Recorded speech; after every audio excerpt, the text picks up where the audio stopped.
Zazie, de son vrai nom, Isabelle Marie-Anne de Truchy de Varennes, est née le 18 avril 1964 à Boulogne-Billancourt, France.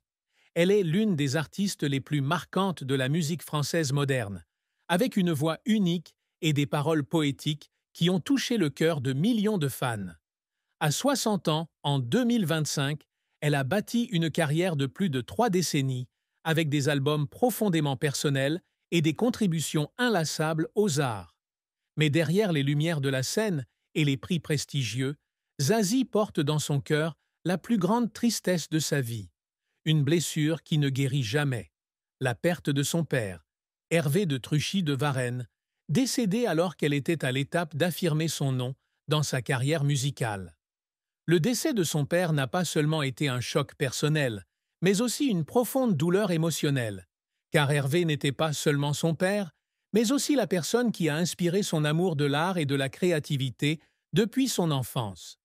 Zazie a grandi dans une famille à forte tradition artistique et académique, avec son père Hervé, architecte de talent, et sa mère Jacqueline Cossé, professeure de musique qui a nourri sa passion pour la musique dès son plus jeune âge.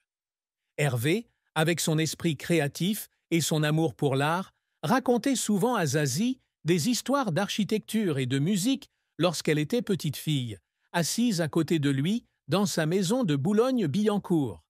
Elle racontait dans une interview accordée au Figaro en 2017 que son père avait été la première personne à l'encourager à essayer d'écrire des paroles.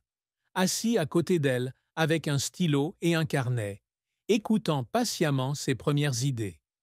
Quand Hervé est décédé, disons à la fin des années 1990 ou au début des années 1002, alors que Zazie connaissait le succès avec son album Made in Love de 1998, elle avait le sentiment d'avoir perdu une partie de son âme.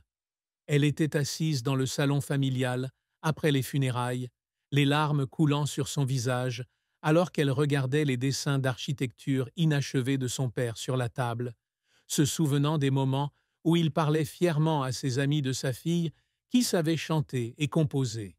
« Mon père est celui qui m'a donné des ailes pour voler », a-t-elle confié à Paris Match en 2020.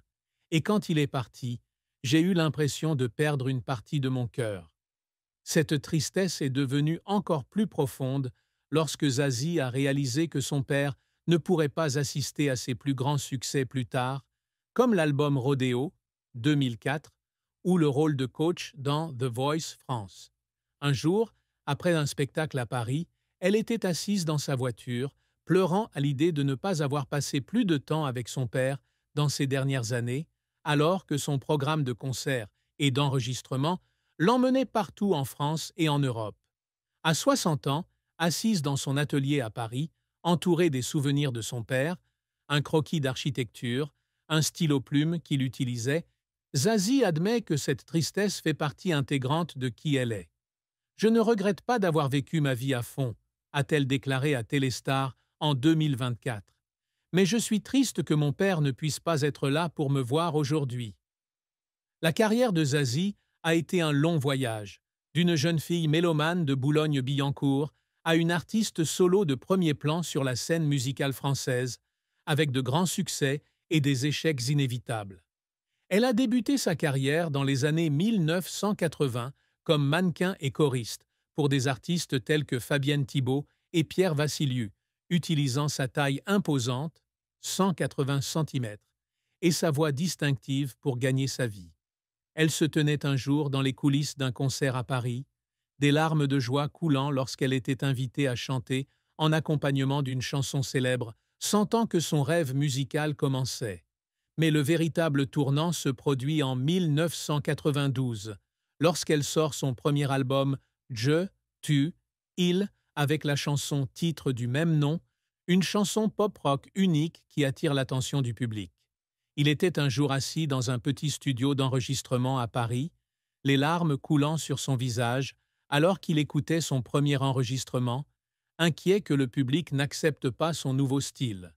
Le premier grand succès de Zazie est venu avec l'album Zen, 1995, qui comprenait des chansons telles que Larsen, Un point c'est toi et Zen, marquant son émergence en tant qu'artiste solo prometteuse. Elle était assise dans son bureau à Paris, les larmes coulant sur son visage, lorsqu'elle a appris que l'album avait atteint le sommet des charts français, sentant qu'elle avait prouvé sa valeur. L'album Made in Love, 1998, a encore consolidé sa réputation avec des tubes comme Tous des anges, Et ça fait mal, Et ça fait rien, qui lui ont valu les victoires de la musique de l'artiste féminine de l'année en 1998. Elle est montée sur scène pour recevoir le prix, versant des larmes en pensant à son père, qui n'a pas pu assister à ce moment. Sa carrière continue de prospérer avec Rodeo, 2004, Totem, 2007 et Zasetniye, 2010, dont Je suis un homme de Totem devient l'une de ses chansons les plus célèbres, reflétant sa profonde pensée sociale et artistique. Zazie n'est pas seulement une chanteuse, mais aussi une musicienne et compositrice talentueuse, écrivant de la musique pour de nombreux artistes célèbres tels que Johnny Hallyday, Patricia Kaas et Isabelle Boulay. Elle était assise en studio avec Pascal Obispo, les larmes coulant sur son visage alors qu'elle terminait la chanson « Allumer le feu » pour Johnny Hallyday avec le sentiment de créer quelque chose d'intemporel. Elle participe également aux Enfoirés depuis 1997, réalisant des spectacles caritatifs pour aider les plus démunis, pleurant une fois sur scène en chantant la chanson des Restos en 2000, pensant aux personnes qu'elle pourrait aider grâce à la musique. Mais sa carrière a également connu des revers importants. L'album Cyclo, 12-13, bien que très apprécié pour son style minimaliste, n'a pas atteint les ventes escomptées, la laissant assise dans son appartement parisien, en pleurs, en lisant des critiques négatives, avec le sentiment d'avoir perdu le contact avec son public. Un autre échec a eu lieu lorsqu'elle s'est essayée à la production musicale pour un projet de film en 2005, mais le projet a été annulé, la laissant en pleurs dans sa voiture au retour de la réunion finale. Les efforts qui ont fait pleurer Zazie ne sont pas seulement le fruit d'un échec, mais aussi d'un dévouement sans faille. Alors qu'elle préparait l'album Rodeo, elle a travaillé toute la nuit en studio, pleurant lorsque sa voix devenait rauque après une séance d'enregistrement stressante, inquiète de ne pas pouvoir terminer des chansons comme J'envoie valser. Elle a également pleuré lors de l'enregistrement d'LP, 2023, son dernier album en 2025, sentant que chaque note était un hommage à son père et à sa vie. Récemment, son rôle de coach sur The Voice France depuis 2015 lui a donné un nouveau souffle. Elle s'est un jour assise sur la chaise rouge, les larmes coulant en écoutant un candidat chanter à propos de son père, se sentant comme si elle aidait de jeunes talents à réaliser le rêve qu'elle avait autrefois. À 60 ans, Zazie revient sur sa carrière avec une fierté mêlée de regrets. Elle était assise un jour en studio pendant l'enregistrement d'Essentiel, 2018, les larmes coulant alors qu'elle pensait à ce qu'elle avait accompli et à ce qui restait inachevé, admettant que chaque larme faisait partie du voyage pour devenir une artiste complète.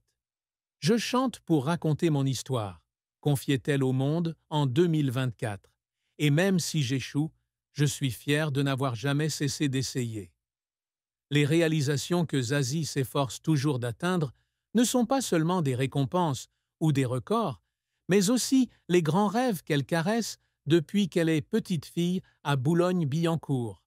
Depuis son enfance, elle rêvait d'utiliser la musique pour raconter des histoires, pour se connecter au monde à travers des paroles émouvantes. Elle avait l'habitude de s'asseoir dans sa chambre, d'écouter sa mère jouer du piano, se disant qu'un jour, elle écrirait des chansons qui feraient pleurer et rire les gens en même temps. Lorsqu'elle est devenue une artiste célèbre, elle a eu pour objectif de créer des chansons intemporelles, des chansons dont le public se souviendrait à jamais comme Zen ou Je suis un homme. Elle était un jour assise dans son atelier parisien, les larmes coulant sur son visage, tandis qu'elle terminait « J'envoie walser », convaincue que c'était la manière de toucher le cœur de son public. Un autre objectif que Zazie poursuit toujours est de construire une vie pleine de sens avec sa famille et ses enfants. Lola, née en 2002, pour perpétuer l'amour de l'art que ses parents lui ont transmis. Elle se tenait un jour à l'hôpital, des larmes de bonheur coulant lorsqu'elle tenait Lola pour la première fois, sentant que son amour s'était cristallisé. Elle rêve également d'une carrière durable, pas seulement d'une star qui va et vient, mais d'une artiste qui perdure dans le temps. Elle était assise dans une salle de conférence avec l'équipe d'Universal Music, les larmes coulant sur son visage alors qu'elle signait le contrat pour Totem, croyant que c'était le moyen de garantir son héritage musical. À 60 ans, Zazie travaille toujours dur pour atteindre ses objectifs, même si elle a remporté de nombreuses victoires de la musique et vendu des millions d'albums. Elle avait l'habitude de s'asseoir dans son bureau parisien, les larmes coulant sur son visage, tandis qu'elle regardait les photos de famille et les récompenses sur le mur, avec le sentiment de laisser une trace qui allait au-delà de la musique. Je veux qu'on se souvienne de moi comme de quelqu'un qui a non seulement bien chanté, mais qui a aussi vécu de manière si vécu de